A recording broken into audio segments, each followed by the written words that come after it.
Boyko spoke to some of the non-believers about what drives them to use the house of God anyway. If you're one of Britain's growing number of atheists, a Sunday morning might present itself as an opportunity to just sleep in and relax. After all, there's no Sunday Mass to attend. Well, not exactly. More and more of London's atheists are waking up on a Sunday morning and going to church. Sunday assembly? Don't look shy, come on in.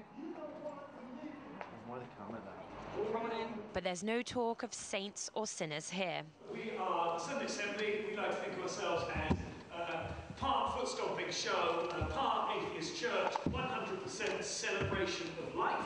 So that's what's happening. And it's for people who want to live better, help often, and wonder more. Living better in the Sunday Assembly sense of the term features singing,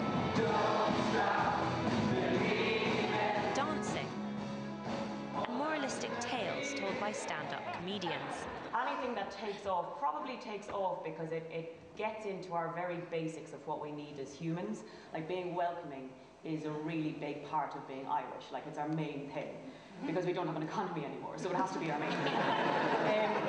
And I noticed that we're forgetting sometimes to be welcoming. Since its launch, Londoners have been clamouring to attend, with more non-worshippers turning up than can fit into the venue.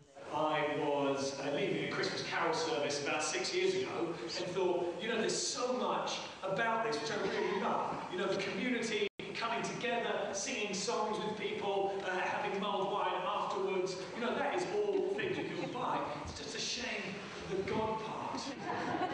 A quarter of Brits now describe themselves as having no religion, and that figure's going up by 750,000 annually.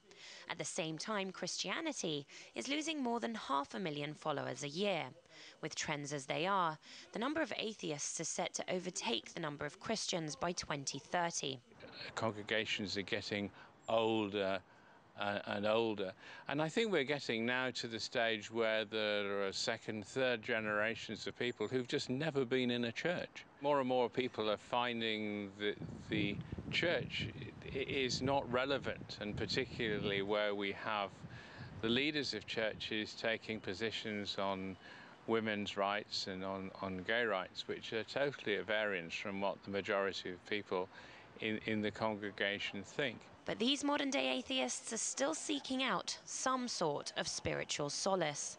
We were really shocked at how many people were here. We weren't expecting this number of people, and I think it says something about how people feel that all these people are here because they're looking for something. I thought, it'd be interesting to kind of be in a group of people all having a chat about how to live our lives, which you don't kind of get except in pubs. It's odd. I haven't been in a church for a few years. First time I go back. There's no cross in there. No cross except for the first aid cross over here.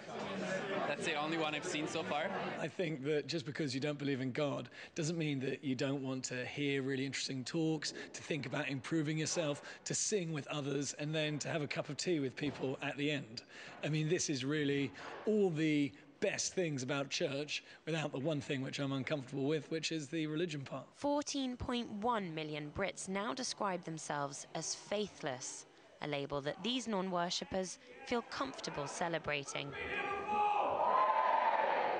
Polly Boyko, RT, London.